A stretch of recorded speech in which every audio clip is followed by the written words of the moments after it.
Bonjour, vous écoutez Lifetile, le podcast qui vous parle encore une fois série X.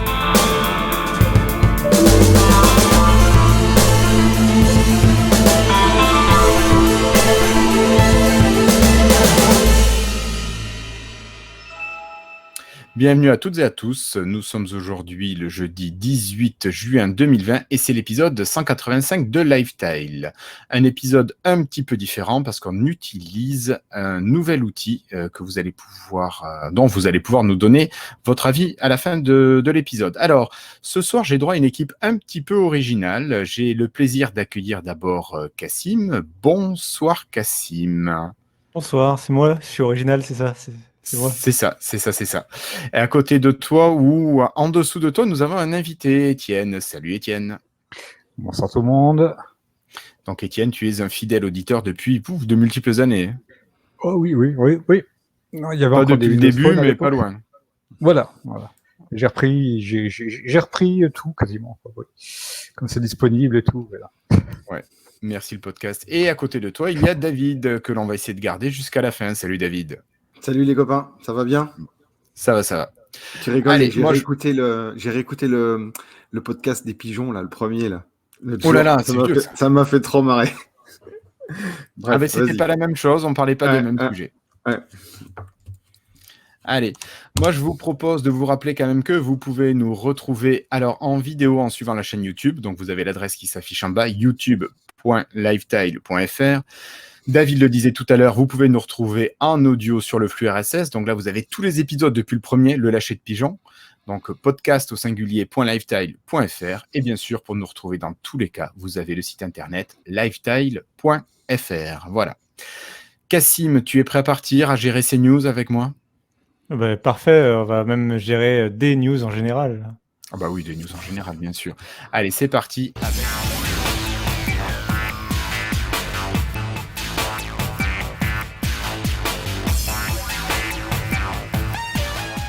Alors, pour commencer, on va parler des news plutôt Microsoft de manière générale, Étienne, et puis c'est un sujet dont on avait commencé à parler un petit peu la semaine dernière, c'est tout ce qui est gestion des données de santé. Alors, je ne sais pas si vous avez suivi, mais on a appris il y a une quinzaine de jours, 3 semaines, que Microsoft était le prestataire qui avait été choisi par le gouvernement pour gérer les nouvelles données de santé. Alors, j'ai mangé le nom, mais c'est le système national des données de santé, voilà, qui sera géré par Microsoft. Enfin, les données seront hébergées par Microsoft et ça a pas mal râlé que des hébergeurs français ne soient pas choisis. Et toi, je sais qu'Étienne, tu avais plutôt pas mal réagi là-dessus sur le chat quand on a échangé. Donc, je ne sais pas si tu voulais en reparler un petit peu et donner petit peu ta vision des choses. Voilà. On peut en reparler, quoi. Il y a pas. Le problème, c'est qu'il y avait eu, enfin, je sais pas s'il y avait eu un appel d'offres ou quoi, mais il y avait en concurrence, on avait donc Microsoft et on avait OVH. Et au final, c'est Microsoft qui a été sélectionné. Les critères, je sais plus si on a eu des critères qui ont été donnés ou quoi. Mais bon, après, il faut être un petit peu réaliste et tout. C'est pas forcément la même taille. OVH est peut-être bon, mais ils ont eu quand même pas mal de problèmes de serveurs, de centres qui ont cramé l'année dernière. Alors, est-ce qu'il vaut mieux tout mettre chez Microsoft ou chez OVH ? Pas de préférence particulière. Bon. Après, tu as le fameux problème, comment ça s'appelle un décret américain qui oblige tout prestataire de services Internet américain à pouvoir donner les clés de la maison au gouvernement américain. Et c'est ça, sans doute, qui a dû faire crier beaucoup. Pourquoi on donne à Microsoft et pourquoi pas à OVH ? Parce que les données pourraient partir aux États-Unis. Après, normalement, du point de vue européen, les données sont hébergées en France et en Europe. Donc, elles ne doivent pas partir à l'étranger. Voilà. Oui, mais le risque, c'est qu'il y ait un backup des data centers qui soit fait de la France vers l'étranger. Voilà. Et donc là, effectivement, c'est là où le bas blesse. Et il y a le Cloud Act, je crois que c'est le nom, c'est le nom aux États-Unis, qui permet au gouvernement américain de récupérer les données.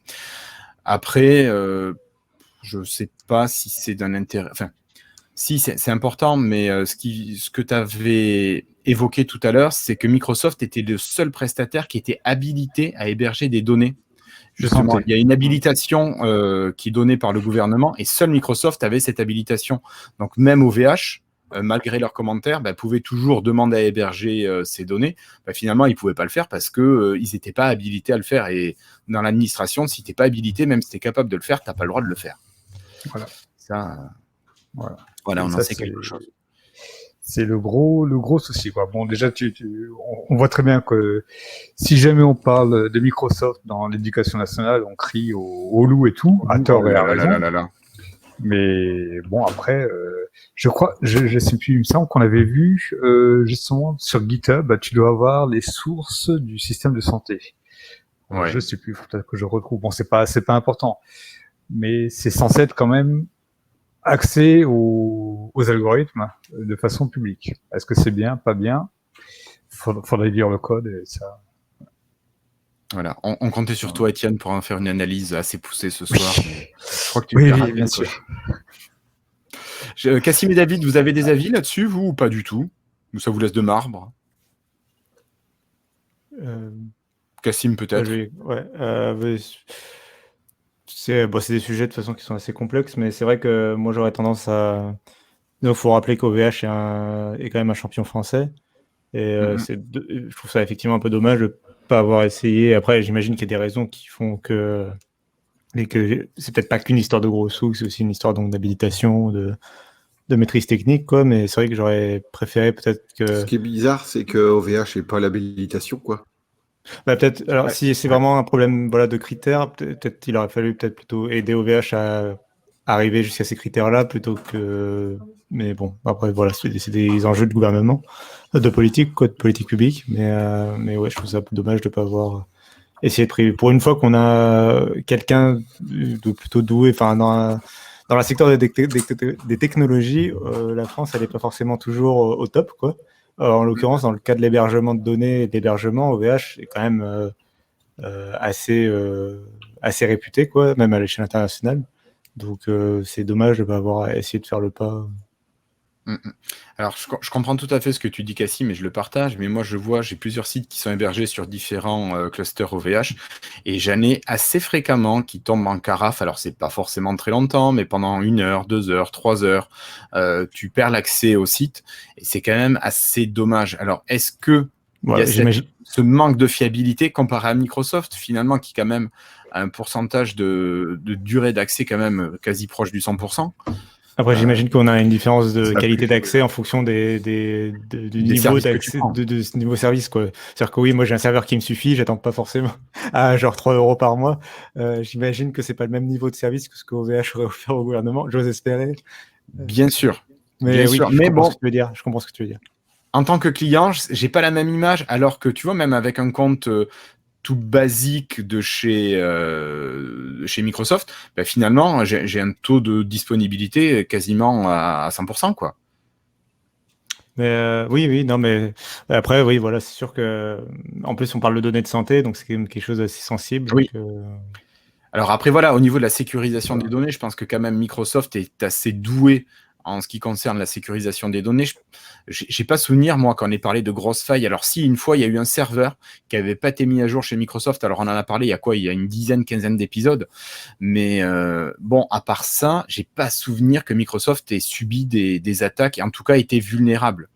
Donc je me dis d'un autre côté, bon, si les données arrivent à être uniquement stockées en France, ou en tout cas en Europe, il n'y a pas de problème à voir là-dessus, si ce sont les meilleurs au niveau finalement du respect du cahier des charges. Ouais. Enfin voilà, c'est mon avis. Puis David, je ne sais pas si tu as quelque chose à nous en dire. Alors, tu es en mute, David. Il faut que tu te unmutes. Voilà. Ça buguait sur ce qu'Étienne a dit, mais moi, ce qui m'étonnait, c'est qu'OVH n'est pas l'application, quoi. Parce que vu qu'on essaye toujours de faire national, c'est le plus gros OVH. En France, oui. Oui, c'est le plus gros. C'est l'un des plus gros. C'est quand même eux aussi qui avait. Pardon. Tu disais, David ? Qui donne l'habilitation ? Alors, l'habilitation, c'est l'État qui la donne. Et il faut, je pense, la demander. Et donc, si tu ne remplis pas les conditions, tu n'as pas ton habilitation. Et l'État ne va pas t'aider à avoir ton habilitation. Donc, du coup, vraiment, soit tu fais tout ce qu'il faut, soit tu ne fais pas tout ce qu'il faut, et auquel cas, tu n'auras pas le marché. Et donc, pourquoi ils ont été évoqués pour héberger les données? Alors, du coup, Bah, c'est s'ils Octave pouvaient... Klaba, en fait. C'est le patron d'OVH qui a râlé sur les réseaux sociaux comme quoi Ah oui, c'est une entreprise américaine qui avait le marché, que c'était pas d'accord. eux, alors qu'ils étaient capables de le faire. Sauf que moi, la lecture que j'en fais, c'est vous n'avez pas demandé l'habilitation pour pouvoir avoir le marché. Au final, vous plaignez pas de ne pas l'avoir parce que vous ne l'avez pas demandé. Voilà. Bon, Tout s'explique. c'est la lecture que j'en fais. Je dis pas que j'ai la vérité. Oui, bah Il oui. me semble que Microsoft est prêt à travailler avec des opérateurs locaux, d'après ce qui avait été dit, dont OVH. Donc maintenant, faut voir ce que ça va donner, quoi. C'est clair. C'est clair. Bon, je pense qu'on va quand même passer au deuxième sujet. On va laisser de côté les données de santé. On va passer à une annonce très rapide. La semaine dernière, Microsoft a annoncé la disponibilité de nouveaux pilotes, de nouveaux firmware pour le matériel Surface. Alors, c'est à disposition des Surface Pro 5, des Surface Pro 6 et des Surface Laptop, 1 et 2. Je suis sûr d'aller faire l'erreur et je l'ai faite. Voilà. Donc, si vous avez ces matériels, n'hésitez pas à utiliser le Windows Update pour récupérer ces nouveaux pilotes. Et puis, on va continuer tout simplement avec le côté Windows et logiciel. Allez, c'est parti. Alors, cette fois-ci, Cassim, on a parlé la dernière fois de la version 20.04 de Windows 10 qui était sortie, mais pas pour tout le monde. Il me semble qu'il y en a un petit peu plus là maintenant qui est disponible, enfin pour plus de gens. Oui, bah, comme on avait dit, en fait, il y a une liste connue par Microsoft et publiée par Microsoft de problèmes qui empêchent éventuellement la mise à jour. Donc 20.04, avec ce nom si charmant, c'est la mise à jour de mai 2020 pour Windows 10, d'être déployée donc, sur un certain nombre de machines. Et dans cette liste, donc, il y a, dans la documentation, il y a Microsoft qui explique sur quoi ils investiguent, sur quels problèmes ils sont en train d'essayer de corriger en premier. Et quand ils le font, ils préviennent qu'il y a éventuellement une mise à jour qui a été mise à disposition pour corriger le problème, ou s'il y a une autre solution, ils peuvent expliquer aussi comment la résoudre, comment résoudre le problème. Mais du coup, oui, là, ils ont réglé un problème qui était très, très important, qui était celui des appareils Always Connected, Always On, dont on avait déjà parlé. C'est justement tout ce qui est Microsoft Surface Pro et Surface Laptop notamment, mais aussi pas mal d'appareils sous Windows 10. Et donc, ils ont envoyé une mise à jour qui va permettre de corriger le problème. Alors, pour vraiment assurer rien risqué du tout, ils ont dit que pendant encore... donc, la mise à jour, elle a été déployée le 9 juin, et qu'à partir du 9 juin, pendant quelques semaines, ils allaient encore garder le blocage sur l'installation de la mise à jour pour vraiment vérifier et débloquer petit à petit les gens pour vérifier que tout se passe bien. Mais a priori, le problème a été résolu. Eux, ils voient plus de problème de ce côté-là. C'était pas le seul problème, il y en a d'autres encore qui sont en cours. Donc, la mise à jour va pas être déployée pour tout le monde, mais le déploiement progresse et là, on a franchi une petite étape importante, notamment pour les propres produits de Microsoft. D'accord. Merci beaucoup, Cassim. Alors, une petite chose à rappeler, c'est que si vous souhaitez avoir la mise à jour rapidement, malgré les restrictions imposées par Microsoft, vous pouvez passer tout simplement en release preview, donc devenir insider. Et comme ça, vous aurez la mise à jour, mais à vos risques et périls, parce que vous déchargez Microsoft de toute responsabilité en cas de perte de données ou de problème de matériel. Voilà. Et Cassim, tout ça, ça me fait penser que justement, on parle des insiders, mais il y a eu des changements très récemment au niveau insider. Avant, on avait le skip ahead, c'était les insiders qui avaient vraiment les versions avec 2 versions d'avance. On avait les fast ring qui avaient les nouvelles versions de la future version de Windows 10.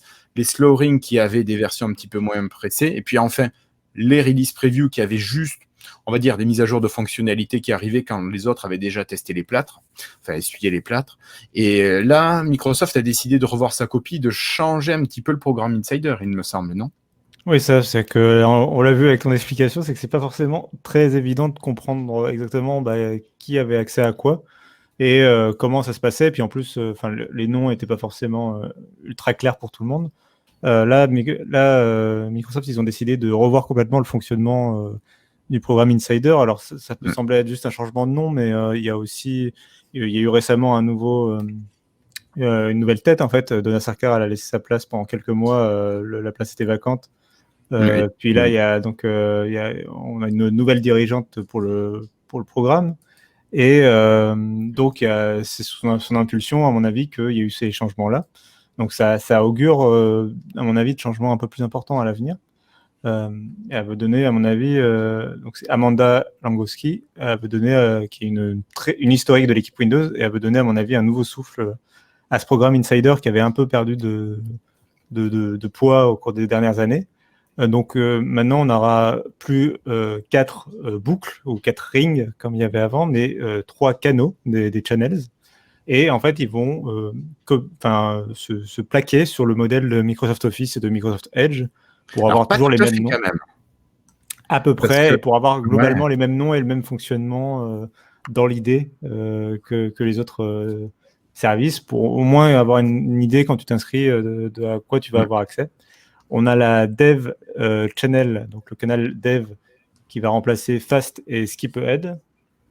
Donc ça, c'est pour les gens qui veulent vraiment tester les fonctionnalités en avance au point où ça peut être complètement buggé, ça peut casser la machine. Donc c'est vraiment tester le plus tôt possible. Et c'est des fonctions, c'est des nouveautés dont Microsoft va peut-être arrêter le développement ou mettre en pause ou qui vont proposer pas dans la prochaine version, mais peut-être dans 2 ou 3 versions de Windows 10. C'est pour Flobo. C'est vraiment une sorte de truc pour vraiment tout tester. Voilà. Mais ça peut être très alpha, ça peut être très instable. Mais ça, c'est pour ceux qui veulent vraiment tout tester. C'est un peu Flobo, quoi. Après, il y a le canal bêta. Le channel bêta, alors là, c'est pour spécifiquement tester la prochaine version majeure de Windows 10. Et donc, c'est quand même des nouveautés. Ça peut quand même être un peu instable, mais c'est beaucoup moins instable que le canal dev. Et d'une manière générale, donc on teste des choses qui arriveront au pire dans les 6 prochains mois dans Windows 10. Puis, a priori, ce ne sera pas des nouveautés qui vont disparaître ou quoi. Microsoft indique que c'est là où le feedback est le plus important pour eux, puisque c'est vraiment les nouveautés qui vont arriver dans Windows 10. Donc, s'il y a besoin de corriger des trucs, a priori, c'est à ce moment-là qu'ils veulent recevoir des retours. Après, est-ce que Microsoft arrive à traiter correctement les retours sans pouvoir en reparler, mais en tout cas, c'est là où ils veulent le plus de retours. Et puis, il y a la release preview, où c'est la même qu'avant, c'est-à-dire la mise à jour a presque fini son développement, et ça, c'est plutôt pour les IT qui veulent tester la mise à jour avant son déploiement officiel et commencer à préparer le terrain. Donc, a priori, il n'y a plus aucun bug, quasiment pas de bug, et ça permet de découvrir les derniers petits problèmes et de faire les derniers ajustements. Mais normalement, la stabilité est quasi identique à la version stable de Windows, quoi. Alors, Guillaume, tu es en mute. Ah, je ne l'avais pas vu. Merci. Etienne, es-tu en version Insider, toi, ou pas? Insider sur le gros PC et normal pour la Surface. D'accord. Et toi, David, toi, tu es en version normale aussi. Pardon. David, tu es en version normale également?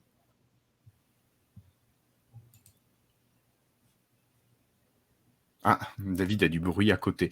Donc, je te rends la parole, Etienne. Qu'est-ce que je vais dire?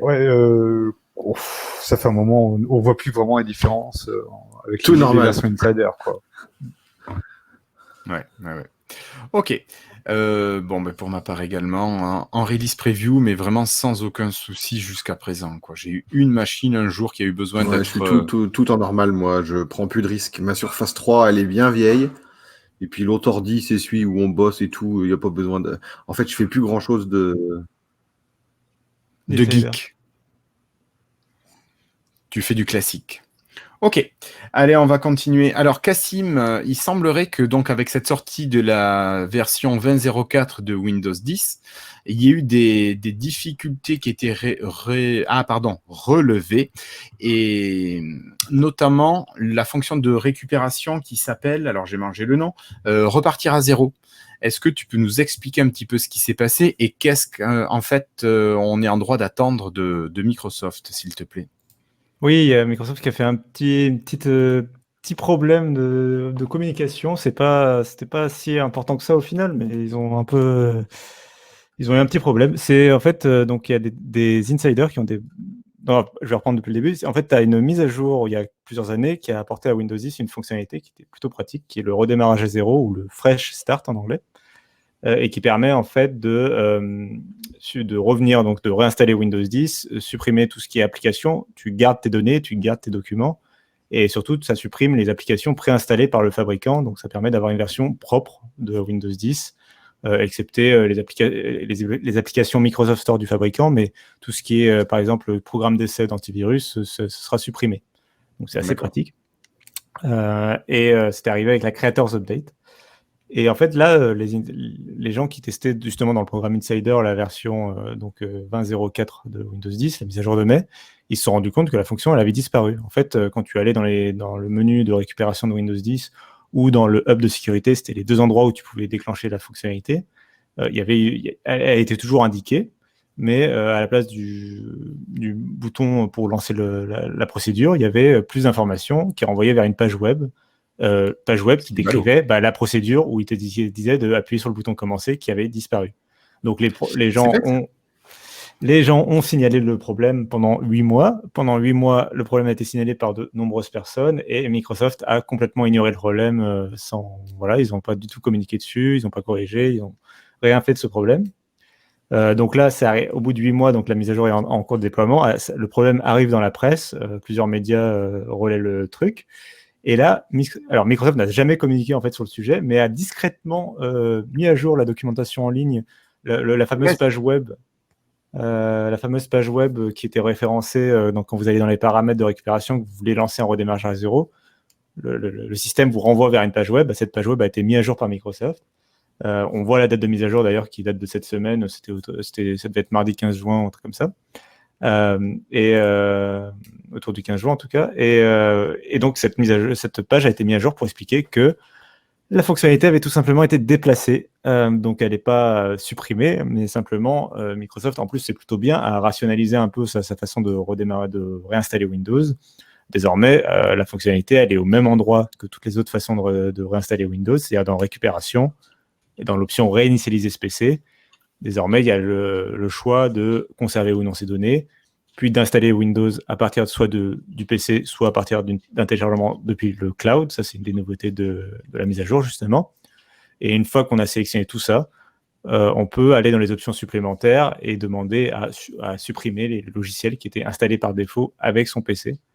C'est cette fonction. En fait, on récupère ici ce que faisait vraiment l'essentiel de cette fonction Fresh Start. Donc, elle a été juste déplacée, mais ça avait vraiment été mal indiqué par Microsoft. Ils ont dû un peu en précipitation mettre à jour leur documentation. D'ailleurs, en l'occurrence, la documentation en anglais avait été mise à jour cette semaine. La documentation en français n'avait pas été mise à jour, et je suis en train de regarder et je vois qu'elle n'a toujours pas été mise à jour. La documentation en français date du 21 avril pour la dernière mise à jour. Ouais, ce qui n'est pas génial. Donc, c'est dommage de ne pas avoir. C'est dommage un peu de ne pas avoir communiqué. Automatique. Oui, en plus. Mais au moins une traduction automatique, oui, tu te dis. Enfin bon, qu'est-ce que tu veux. Je l'avais jamais utilisé cette fonctionnalité. Je ne sais pas si vous l'aviez déjà utilisée. Moi, il y a longtemps. Ouais. Peut-être sur la Surface 1 ou sur la SP3 pour la remettre à zéro. Ouais. Mais autrement. Ouais. Généralement, je faisais ma clé avec le Media Creation Tool et puis ISO. Ouais. Bon. Je préfère aussi. C'est propre et puis bon, t'as rien qui se rajoute à côté, quoi. Mais bon, allez, Cassim, donc justement, tu nous parlais de mise à jour de mai, mise à jour d'avril, de Creators Update et compagnie, de 20H1 et compagnie. Il me semble que Microsoft a décidé un petit peu de rationaliser les noms de versions justement qu'ils allaient donner à leur version de Windows 10. Donc la version par exemple comme l'actuelle, la 20.04, ça c'est amené à disparaître, si je dis pas de bêtises, tu me couperas, t'hésites pas. Et Microsoft ne devrait garder qu'un nom pour le grand public, comme on a eu la Creators Update ou la mise à jour de mai pour cette version-là qui est en train d'être distribuée. Et donc ça serait la première nomination. Et la deuxième dénomination, ce serait la 20H1, la 20H2, donc l'année, et ensuite suivi du semestre pendant laquelle cette mise à jour va être distribuée. Donc la H1 serait dans le premier semestre, ça serait la mise à jour majeure de l'année, et la H2 serait la mise à jour de fin d'année, de deuxième semestre, qui serait vraiment qu'un patch, un gros pack de patch pour cette version. C'est Tu exactement confirmes ça, ça. Cassim? C'est Ouais. exactement ça. Donc, il supprime le nom, le pire nom des trois, c'est-à-dire 2004 quand même, Oui.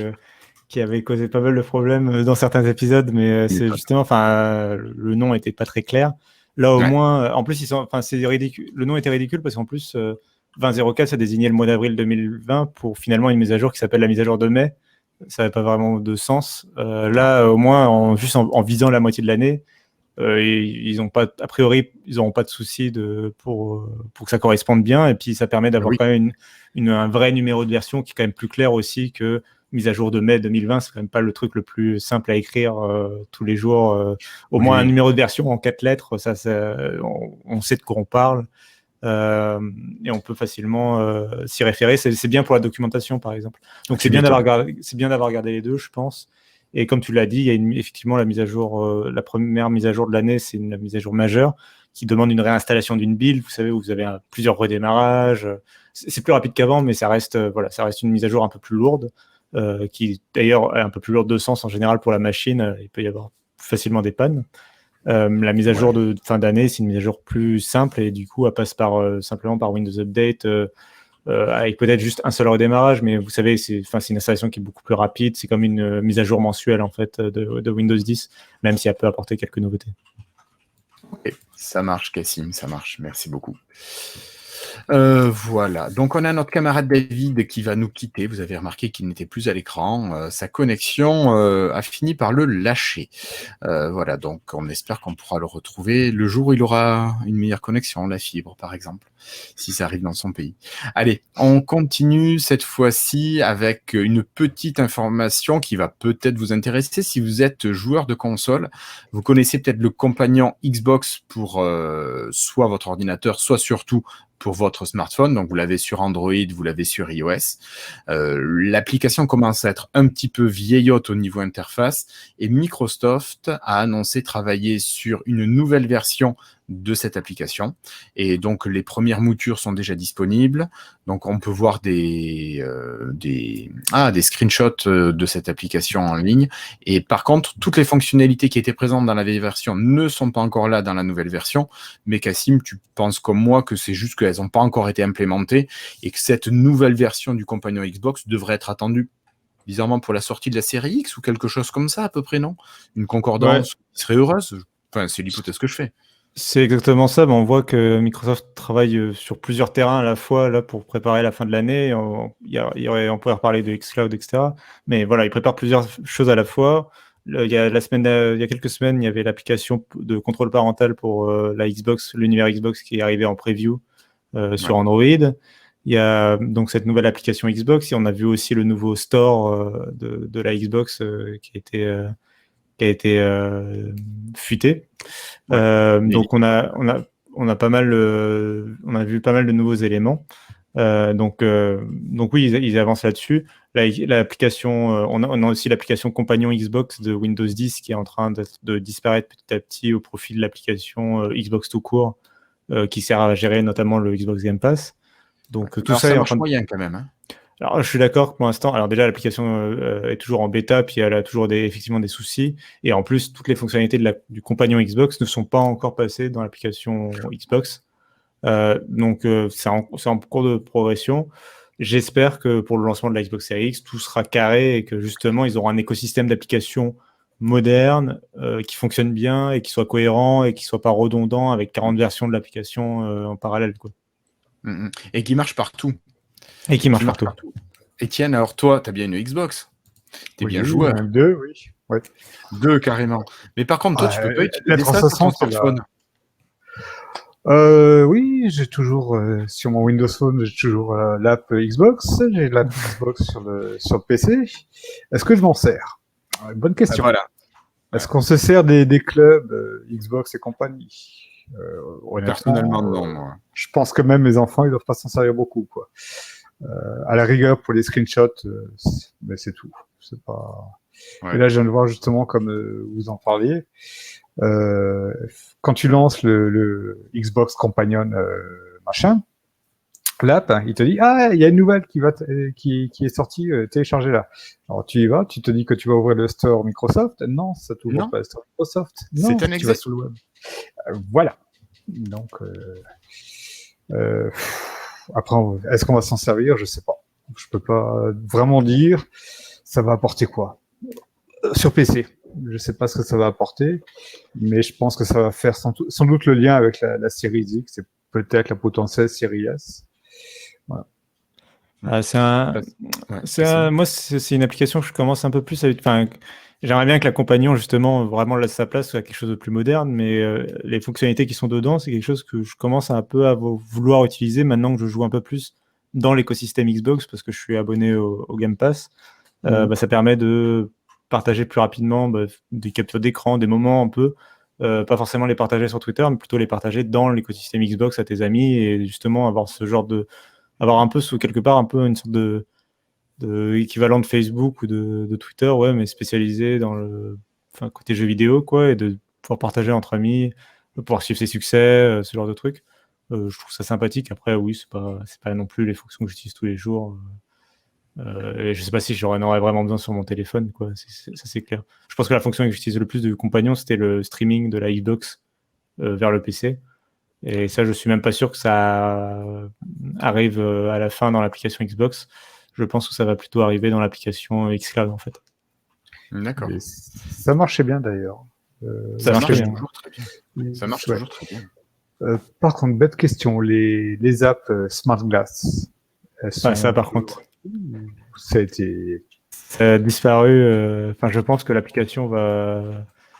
D'ailleurs, elle s'appelle Xbox One Smart Glass et je pense qu'elle ne changera pas de nom pour bien montrer à quel point elle va rester dans cette génération-là. Ouais, à mon avis, ils ont abandonné complètement, je pense. Mais voilà, c'est bien. J'aimerais bien qu'ils clarifient exactement quelle application fait quoi et qu'elle se marche pas sur les unes sur les autres, quoi. C'est sûr, tu as raison. Et vous pensez qu'ils vont merger avec le Xbox Game Bar ou non? C'est vrai que c'est deux choses un peu différentes, mais les deux applications. En fait, Xbox Game Bar, on n'y accepte que justement en overlay, en surcouche comme ça des jeux. Donc c'est un peu deux univers différents.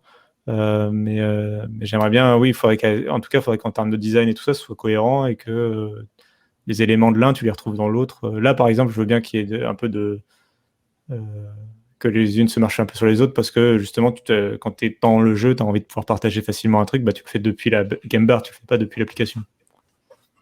Sur PC, ouais. Oui, sur PC. Ouais. Oui, forcément. Sur console, on n'a pas la Game Bar. Ok. Bon, messieurs, je vous remercie d'avoir parlé de cette application. Moi, je vous propose de clôturer la partie Windows et logiciels et de passer tout simplement à la partie jeu.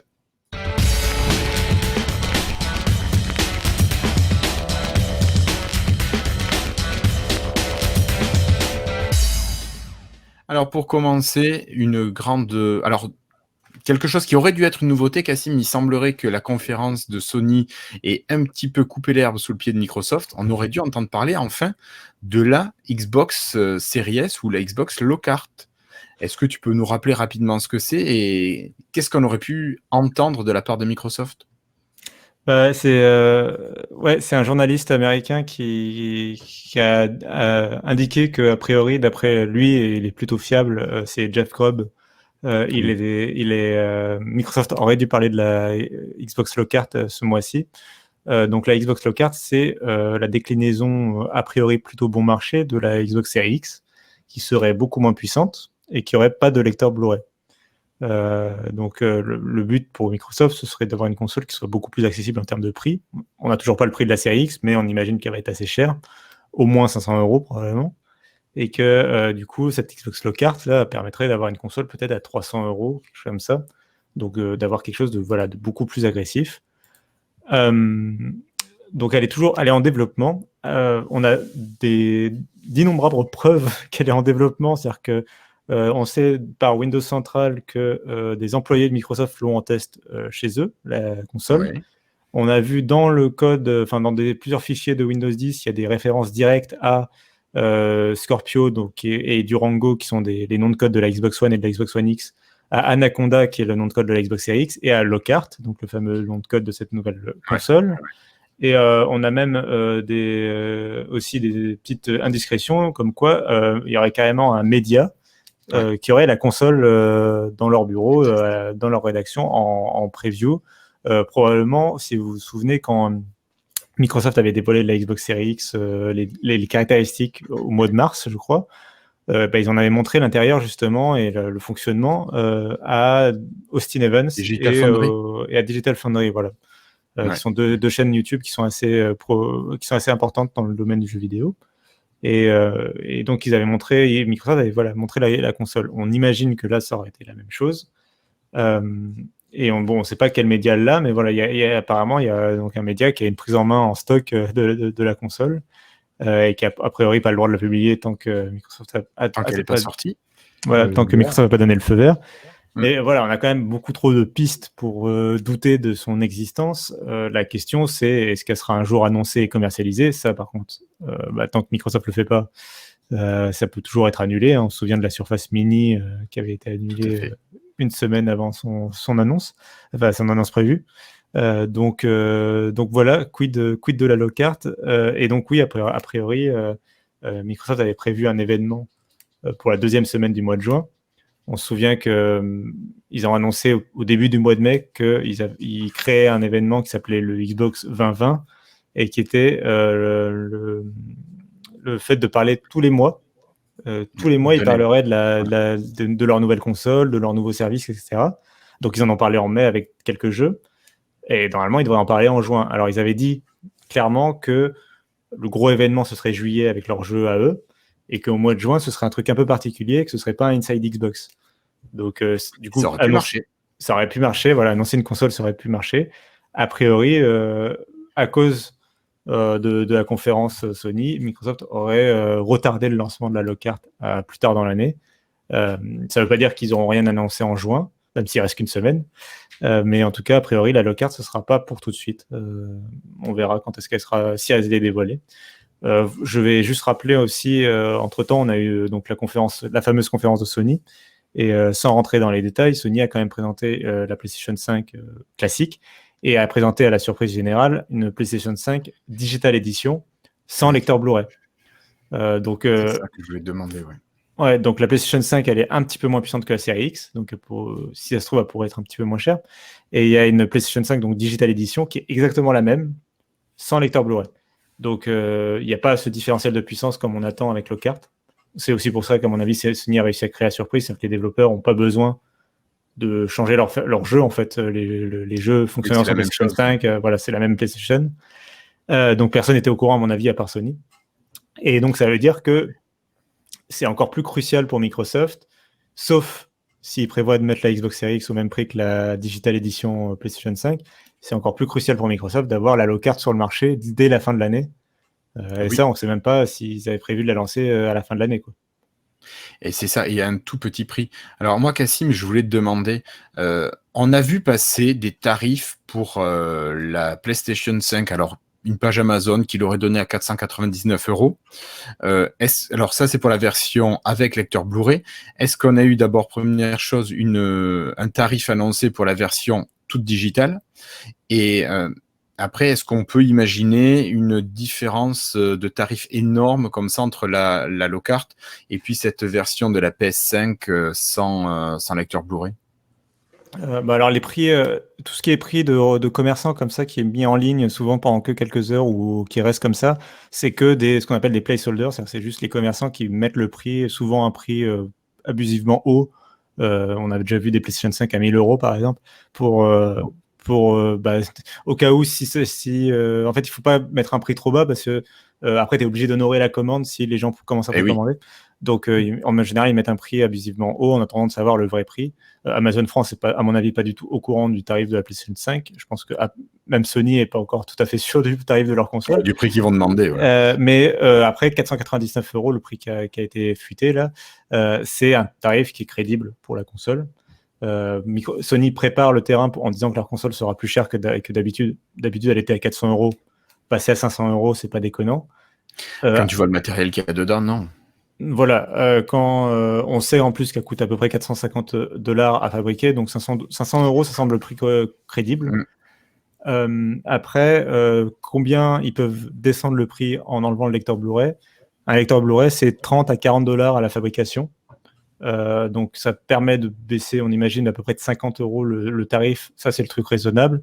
Il pourrait aller jusqu'à descendre le tarif de 100 €. Donc, par exemple, avoir une PlayStation 5 Digital Edition à 400 €, parce qu'ils touchent plus d'argent sur le PlayStation Store quand tu achètes des jeux dématérialisés. D'accord. Donc, ils peuvent se dire, on va mettre un tarif un peu qui donne envie sur ce modèle-là, en sachant que derrière, on se fera plus d'argent que si les gens achètent le modèle classique et qu'ils achètent des jeux en physique. Donc, ils peuvent aussi avoir ce calcul-là en tête. Si on imagine une Digital Edition à 400 ou 450 €, il faut absolument que la low-cart elle soit à 350 ou à 300 €. Il faut qu'il y ait une... Parce que la PlayStation, si les caractéristiques techniques de la low-cart qui ont fuité sont correctes, la PlayStation 5 est beaucoup plus puissante que la low-cart. C'est ça. Donc, il faut frapper fort au niveau du prix, quoi. Moi, je me demanderais presque, en fait, à qui se destine la low-cart, parce que finalement, si tu as une Xbox One série X actuelle, maintenant, tu arrives à en trouver des neuves à moins de 300 € quasiment. Tu te dis, est-ce qu'il y a vraiment un intérêt à avoir cette low-cart pour un avenir futur? Parce que finalement, une Xbox One X neuve, maintenant, là, en mi-2020, tu pourrais la garder, on va dire, 4-5 ans sans problème, et tu pourrais encore faire tourner, j'imagine, une grande quantité de jeux. Donc, est-ce que vraiment, enfin, à qui s'adresse cette low-cart, quoi? Quel est le marché qui est visé? Vu que le gap est tellement grand entre la puissance de la série X et puis cette série S. Voilà, je sais pas trop, moi, ça me questionne un peu tout ça. Bah, je pense que le public cible, c'est déjà ceux qui n'ont pas de télé 4K, qui ont une télé Full HD, qui veulent un tarif le plus agressif possible, qui n'ont pas forcément des milliers et des cents à investir dans une console de jeu, qui sont pas ultra enthousiastes du marché, quoi.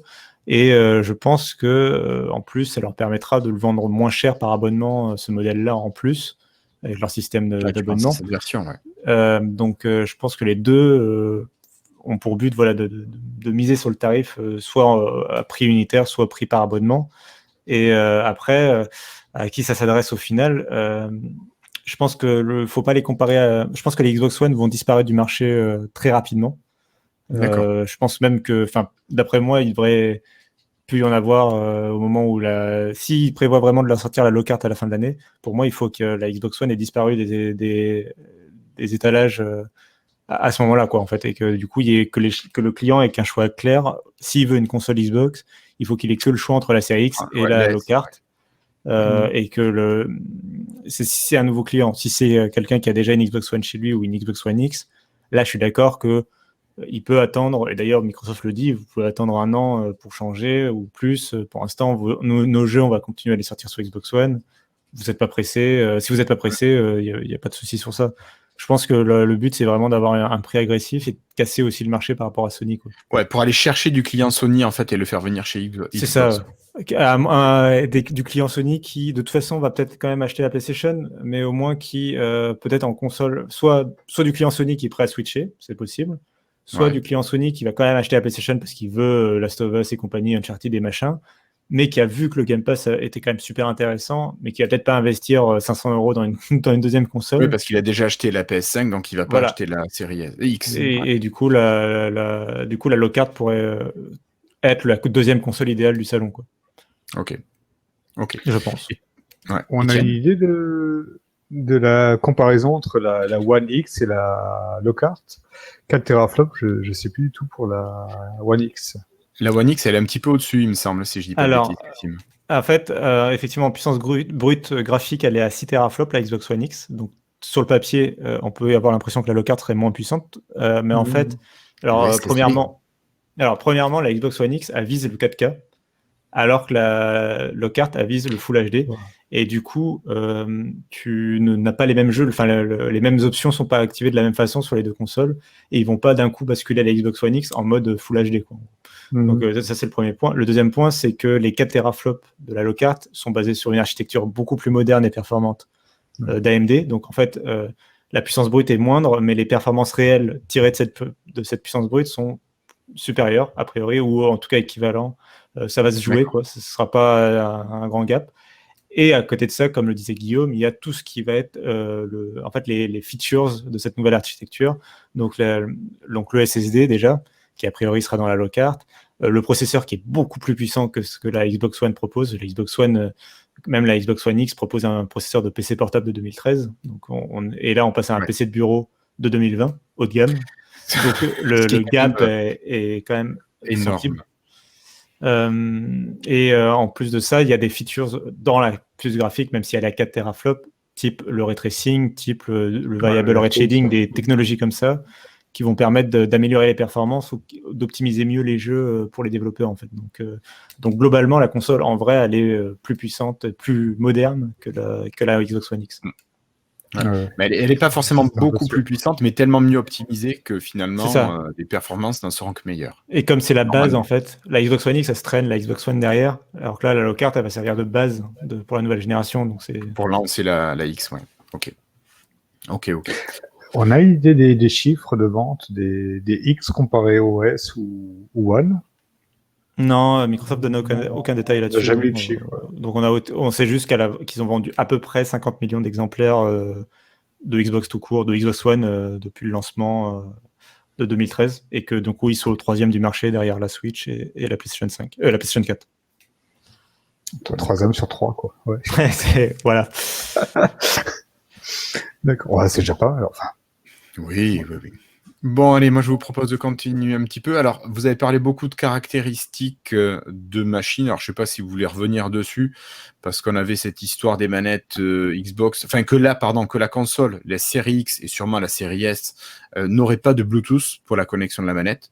Ça, Cassim en avait déjà parlé. C'était pour une histoire de latence la plus faible possible. Microsoft va passer par un protocole propriétaire. Mm-hmm. Par contre, on rappelle que les manettes de Xbox Series S et de Series X seront utilisables sur PC en Bluetooth. Les manettes savent gérer les deux protocoles. Donc, voilà. Les manettes, elles sont universelles. La console a son protocole optimisé, quoi.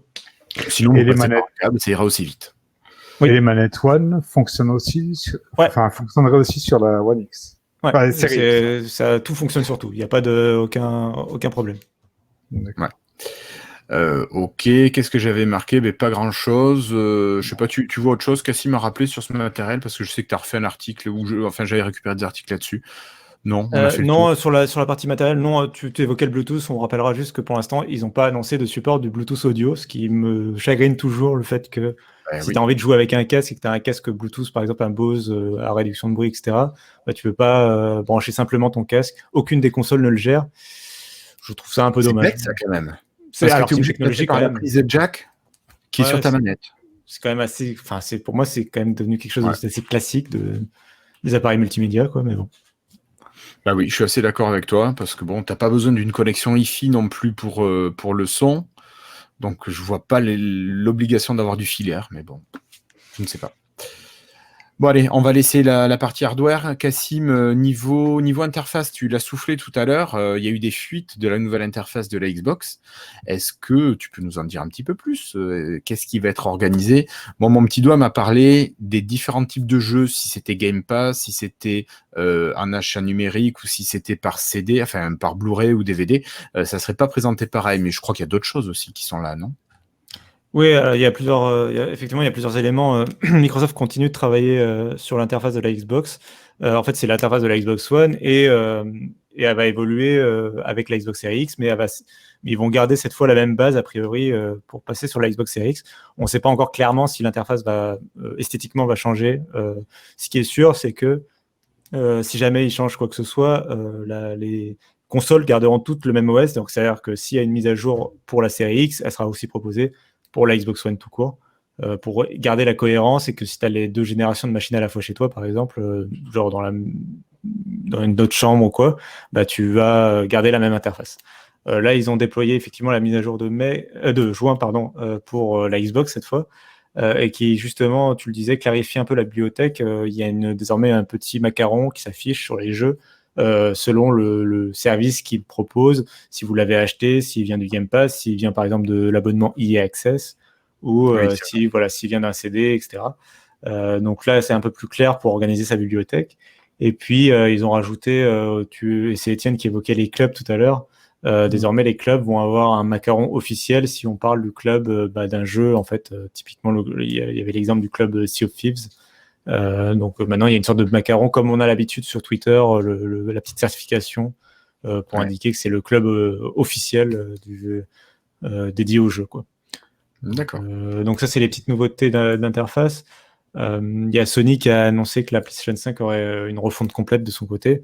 Donc j'aimerais bien que Microsoft clarifie un peu plus. Les échos qu'on a pour l'instant, c'est que la Xbox Series X utilise la même interface que la Xbox One. Je trouverais ça sympa, moi, d'avoir quelque chose de nouveau. Après, la nouveauté pour la nouveauté, c'est pas forcément très intéressant. Mais j'aurais bien aimé avoir marqué une nouvelle génération en laissant de côté un petit peu le dashboard en plus qui est assez divisé sur toute la génération, celui de la Xbox One qui est parfois un peu lent, parfois pas très bien organisé. J'aurais bien aimé que j'aimerais bien que Microsoft annonce quelque chose de plus radical comme changement.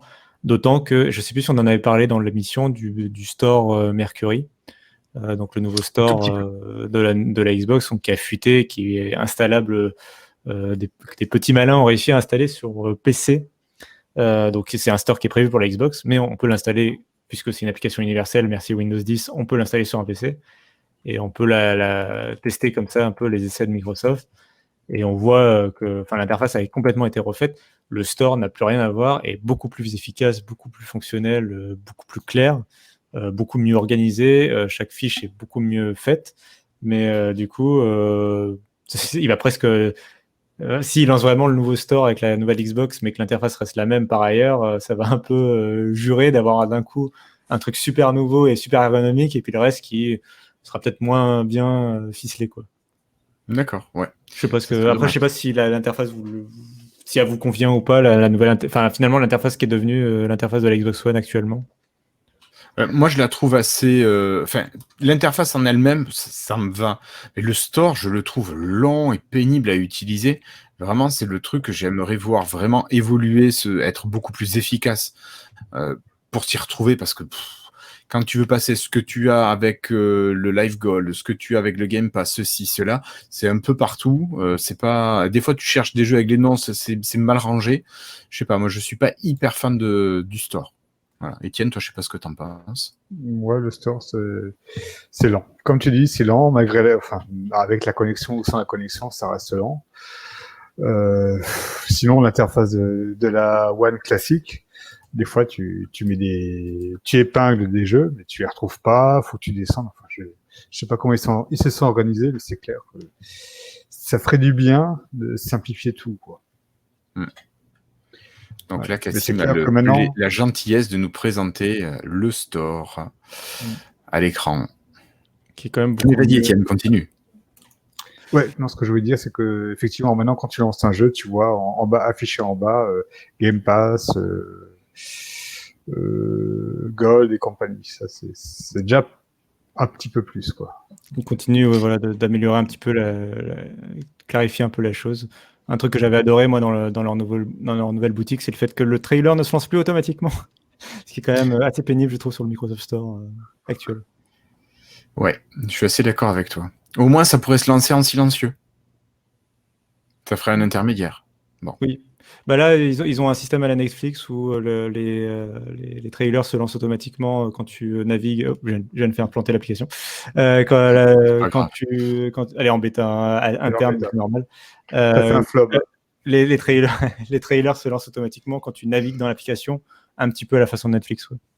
D'accord, ok. Bon, allez, moi je vous propose de laisser ce store grandir, s'améliorer, parce qu'il en a encore besoin. Et alors, un petit sujet dont on aurait pu parler tout à l'heure avec le hardware, mais je ne sais pas pourquoi je l'ai mis là, c'est le SSD. Alors, Cassim, moi le premier, je pensais que le SSD serait vraiment un truc génial pour la vitesse de ces consoles de nouvelle génération. Et en fait, d'après le patron, Thomas Mahler, le patron du studio qui a réalisé Ori and the Will of the Wisps, il paraît que les développeurs indépendants, eux, économiquement parlant, ça serait pas intéressant d'adapter les jeux pour favoriser une console en particulier, et que donc on ne pourrait pas forcément bénéficier des spécificités soit de la PS5, soit de la Xbox Series X. Voilà, est-ce que tu en sais un peu plus là-dessus? Est-ce que tu es d'accord avec ça? Donc c'est une news qui vient de Xbox Squad. Voilà, donc qu'est-ce que t'en dis, toi?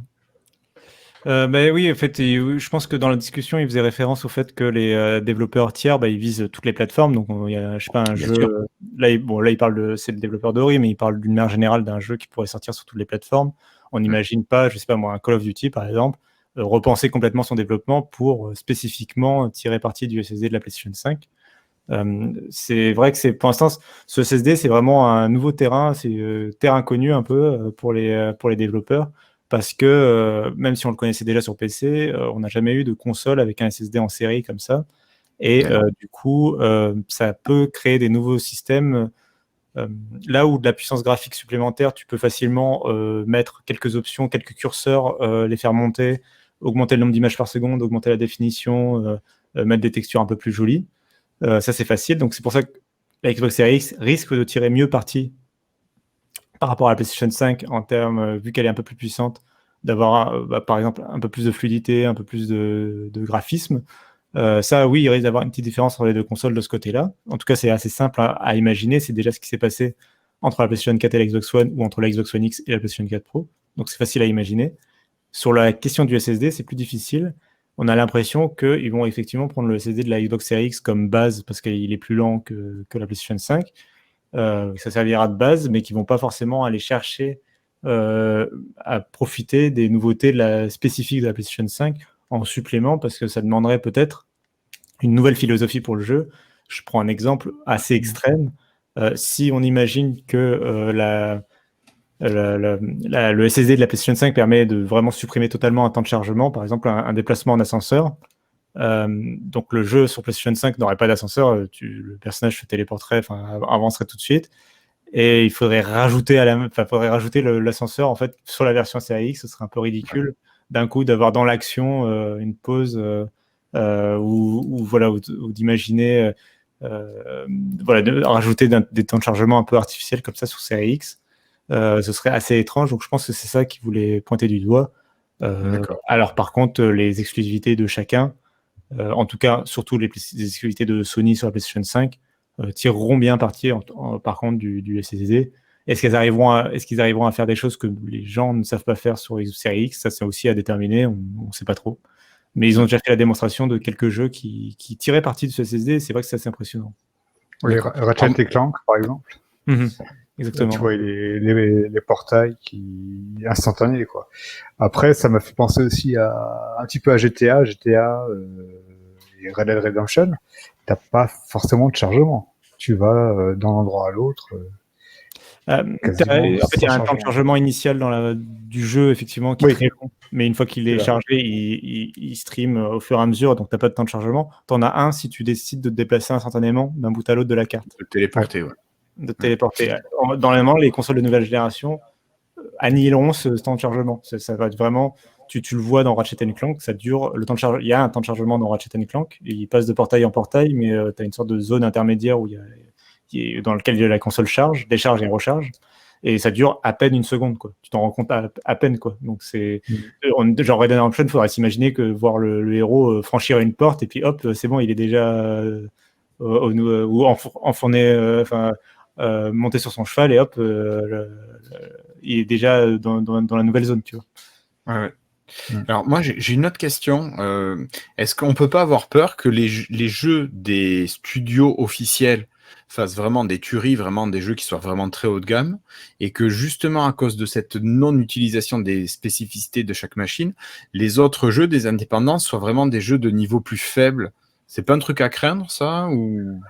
C'est déjà habituellement le cas en vérité, à part pour des grosses productions. Enfin, Red Dead Redemption, c'est un peu le contre-exemple justement sur la génération Xbox PlayStation. Mais globalement, les meilleurs jeux sur les deux consoles, c'est les jeux des studios, c'est ceux qui maîtrisent le mieux, c'est les jeux des fabricants. C'est Gears 5 sur Xbox qui est l'un des jeux les plus beaux de la génération, et c'est Uncharted 4 ou God of War sur PlayStation. Pareil dans l'autre sens, il n'y a que Red Dead Redemption 2 qui arrive à atteindre ce niveau. Mais avec un des studios un des seuls studios qui peut se le permettre au monde, quoi. Ah ouais, d'accord. C'est clair. Ok. Bon, allez, on continue un petit peu sur le hardware avec une annonce qui a eu lieu la semaine dernière, voire il y a une petite quinzaine de jours. C'est Bang & Olufsen qui annonce travailler en partenariat avec Xbox. Alors, c'est une boîte qui fait du matériel son, des enceintes notamment, des casques, ce genre de produits. Jusque-là, bon, tout va bien, mais je commence à avoir du mal un petit peu à saisir en quoi ce fabricant peut avoir un intérêt à être partenaire Xbox. Alors, alors, ils n'ont pas dit en quoi ils allaient être partenaires. On ne sait pas s'ils vont sortir des casques, s'ils vont sortir des enceintes. Je me dis, mais quel genre de produit est-ce qu'ils vont bien pouvoir nous inventer pour avoir un prestataire, un partenaire tel que Bang & Olufsen voilà. Tu as des infos là-dessus, Cassim, en plus, ou est-ce que c'est juste une annonce pour l'instant de partenariat et puis point barre? Pour l'instant, c'est vraiment une annonce de partenariat, mais le son a l'air de prendre une importance un peu plus grande sur la prochaine génération de consoles. Sony mise énormément dessus, mais Microsoft communique moins dessus, mais a des choses aussi dans sa besace. La Xbox Series X, elle a une puce de traitement audio dédiée, ce que n'avait pas forcément la Xbox One, et surtout, si elle l'avait, mais moins puissante. Mais surtout, ils misent beaucoup sur des nouvelles technologies de son, de spatialisation du son. Et donc d'immersion, et donc on peut imaginer qu'ils travaillent avec Bang & Olufsen sur des casques par exemple certifiés Xbox qui permettent de bien gérer justement cette qualité sonore, quoi. Après, ça risque surtout d'être des accessoires officiels, enfin des accessoires brandés Xbox. Ça se trouve ce sera le même casque que Bang & Olufsen sort déjà, mais un peu plus vert ou quelque chose comme ça. Faut pas c'est pas la première fois qu'on a ce genre d'accessoires. Alors là, c'est un peu particulier, mais c'est pas la première fois qu'on a des accessoires avec des fabricants externes un peu. Parce que tu vois, j'avais pensé style un système d'enceinte connecté Bluetooth 3, 4, 5 enceintes que tu aurais pu disposer dans la pièce, mais si tu n'as pas de Bluetooth audio sur la console, finalement, ça ne marche pas, à moins qu'il y ait un protocole propriétaire à nouveau qui soit destiné à l'audio et qu'on n'en ait pas encore entendu parler, mais ça aussi, ça me paraît étonnant. Microsoft a dans sa besace un casque, il prépare un casque côté surface dédié à la Xbox. On en avait parlé. Un casque haut de gamme. Donc il est possible que Microsoft ait des technologies qu'ils n'aient pas encore annoncées dans leur console côté audio, dont ils vont pouvoir développer après un peu plus plus tard sur la génération, peut-être annoncer justement qu'ils ont leur propre casque, mais que regardez, on a aussi nos partenaires, si vous êtes fan de cette marque-là ou de cette marque-là, vous avez aussi du son de qualité chez eux, certifié Xbox. D'accord. Ok, merci Cassim pour tes éclaircissements. Bon, on va terminer rapidement avec 2 infos jeux. Encore le Smart Delivery, donc Cassim, c'est cette sortie de jeu que vous pouvez très bien acheter maintenant pour la Xbox One et que vous pourrez avoir ensuite sur votre Xbox Series X sans payer un copec supplémentaire. Donc on a la liste qui s'est accrue. Par exemple, on avait déjà Assassin's Creed Valhalla, on a Call of the Sea, Chorus, Rise as One, Cyberpunk 2077 qui vient de sortir, Destiny 2, Dirt 5, le jeu de rallye, si je dis pas de bêtises, Gear 5, le jeu de Pum Pum, Halo Infinite, je vais me faire des amis en disant ça. Scarlet Nexus, Second Extinction, The Ascent, Vampire the Masquerade, Bloodlines 2 et enfin Yakuza Like a Dragon, qui sont des jeux pour l'instant qui sont cités comme étant Smart Delivery. Donc ça commence à faire une liste qui est sympa et il n'y a pas que du jeu signé par des studios Microsoft. Ça, c'est pas mal aussi.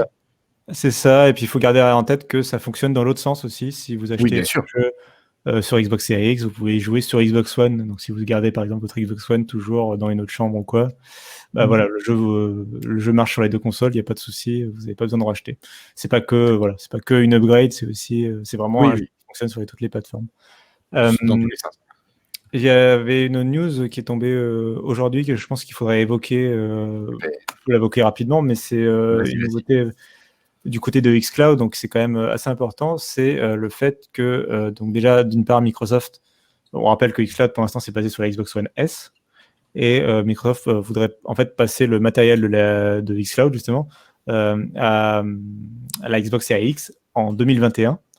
Donc on imagine que pour se garder la production au début qui va être un peu compliqué, se garder la production totale de la console pour vendre les consoles aux gens, parce qu'après il va falloir du coup rerouter une partie de la production donc vers les serveurs les serveurs de cloud gaming.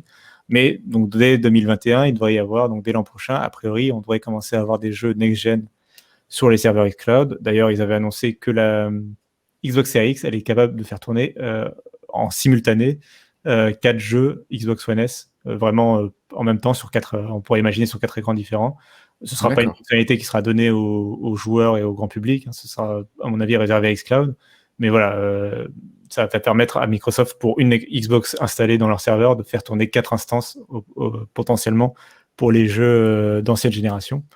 Et l'autre chose qui est peut-être un peu plus importante et un peu plus intéressante, alors d'abord, c'est que donc xCloud serait bien lancé commercialement cette année, basé sur la One S, et s'intégrerait au Game Pass. On ne sait pas exactement comment, mais en gros, les jeux du Xbox Game Pass donc, seraient disponibles un peu partout. Et puis surtout, Microsoft, toujours un peu dans cette optique de vouloir ouvrir le catalogue Game Pass, testerait des serveurs xCloud PC, pas que Xbox, PC. L'idée serait donc de pouvoir jouer en cloud gaming à des jeux PC, donc avoir pas que le catalogue Xbox Game Pass à disposition, mais aussi le catalogue Xbox Game Pass pour PC, puisque y a des jeux qui sont exclusifs au PC. Je sais pas, moi, on pourrait imaginer un Civilization par exemple, ou je sais pas, enfin des jeux très PC, quoi, très typés PC. Du coup, il faudrait, on pourrait y accéder par ces serveurs-là. Ils y réfléchissent pour l'instant, en tout cas. C'est des expérimentations qu'ils font. Je trouve ça assez intéressant dans l'idée d'avoir peut-être un accès aux deux. Mais moi aussi, je trouve ça vachement sympa. Et puis, ça veut dire que l'application, le système de fonctionnement de xCloud sur PC va arriver de manière fonctionnelle très bientôt. J'imagine. Ça, c'est un truc qui peut être sympa aussi. Si t'as pas une machine qui est en béton, au moins tu peux streamer ton jeu et t'es tranquille, quoi. T'as pas besoin d'upgrader ton matériel. Je pense que ça pourrait avoir un sacré impact sur la surface, quoi, en termes de puissance, voilà. Ouais, c'est clair. Bon allez, on termine avec cette petite news. Vous aimez peut-être cliquer comme un malade sur votre souris, vous aimez peut-être les endroits sombres, vous aimez les monstres, vous aimez les creepers, vous aimez les zombies, vous aimez sûrement Minecraft Dungeons qui est sorti vers le 20 mai, si je dis pas de bêtises, quelque chose comme ça. Et Minecraft Dungeons, pourquoi on en parle? Tout simplement parce qu'il semblerait que ce soit le leader des ventes. Enfin, la semaine dernière, c'était le leader des ventes, que ce soit sur la Switch de chez Nintendo. Ça avait détrôné Animal Crossing, Cassim, quand même, c'est à noter. Et sur le Xbox Store, c'était le jeu qui était en tête, tout simplement, des ventes. Alors, est-ce que sa présence dans le Game Pass, forcément, favorise son essai et l'installation chez les gens? Voilà. Je sais pas si vous l'avez essayé. Moi, je l'ai essayé, donc je pourrais en parler un petit peu. Mais je peut-être à vous d'en parler en premier. Étienne, tu l'as essayé? Non, mais par contre, mes deux enfants ont essayé. Ils l'ont fini. Alors, qu'est-ce qu'ils en pensent? Ils aiment beaucoup. Ils aiment beaucoup. Ils disent qu'il y a encore les quêtes accessoires qu'il faut faire, mais ils ont fini le jeu en lui-même. Un peu court, mais ils aiment beaucoup. Bon, c'est déjà des grands fans de Minecraft tous les deux. Donc, ils aiment. Ok. Et sur la Xbox, t'as pas de problème d'installation, donc impeccable. Oui. Alors, sur PC, moi j'ai eu le problème d'installation. Finalement, j'ai tout supprimé.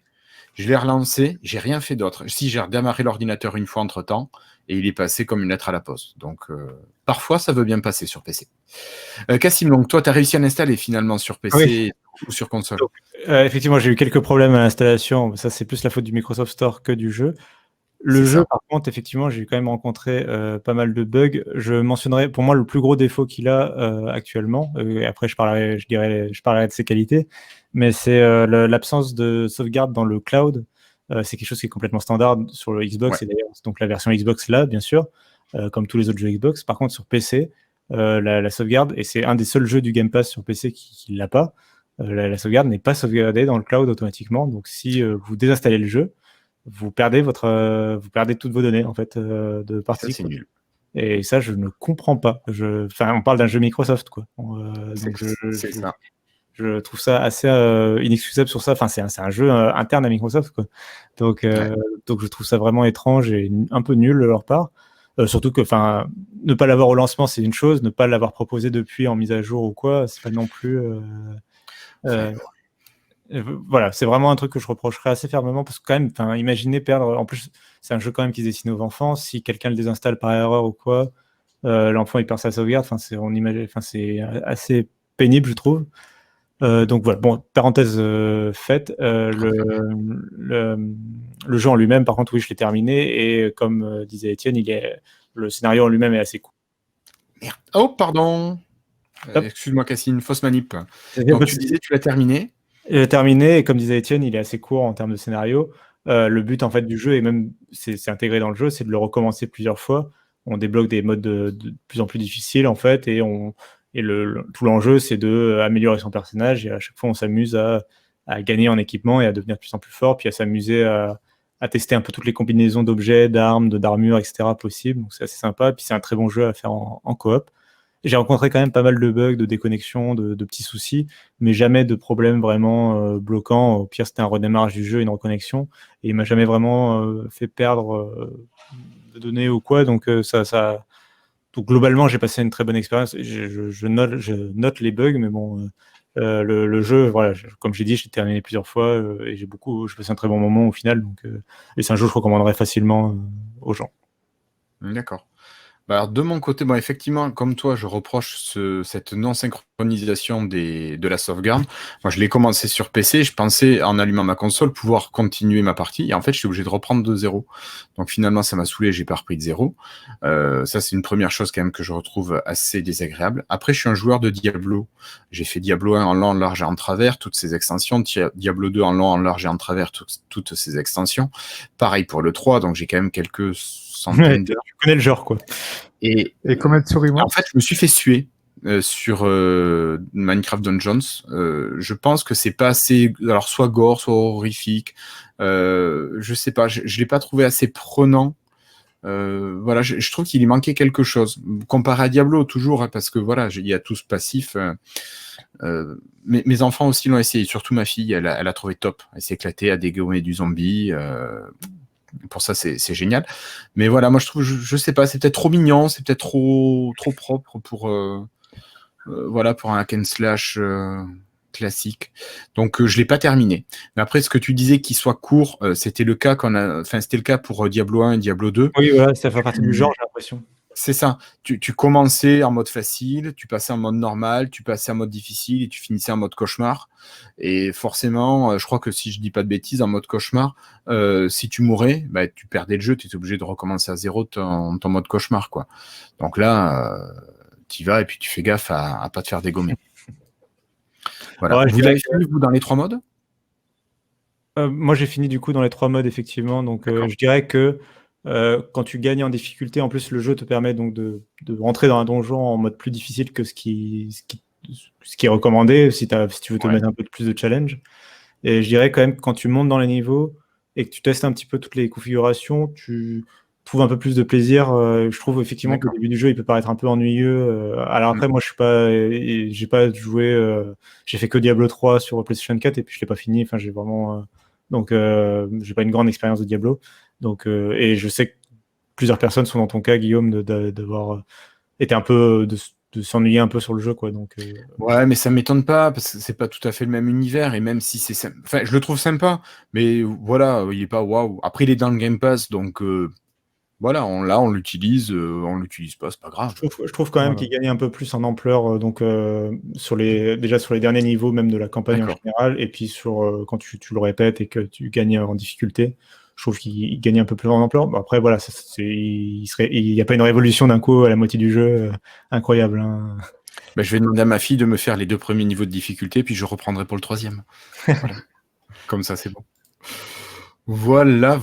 Bon, vous avez des choses à rajouter à part que Cyberpunk, Étienne, tu me signalais qu'il n'était pas encore sorti, qu'il sortait au mois de novembre. Ouais, c'est la console qui est sortie. La console en collaboration avec Microsoft. Ouais, parce que je l'ai vu la console et je pensais que le jeu sortait avec la console, évidemment, et je me suis fait avoir. C'est logique. Non, bah, il aurait dû sortir en fait à la base au début d'année et il a été repoussé et du coup je pense que la console aurait dû sortir en même temps que donc ils n'ont pas repoussé la console mais ils ont repoussé le jeu et c'est marrant que vous en parliez parce que la console justement intègre un code à activer dans le jeu. Mais oui, c'est la fonction que Microsoft a mis en place justement avec cette console là. Qui s'appelle Digital Direct, qui est en fait un nouveau système qui permet de plus avoir à taper le code avant qu'on vous achetiez une console avec un jeu fourni ou des services fournis. Vous aviez souvent des petits cartons avec des petits codes à rentrer. Tout à fait. Ça pouvait être assez pénible et puis surtout, les gens pouvaient les revendre sur Internet.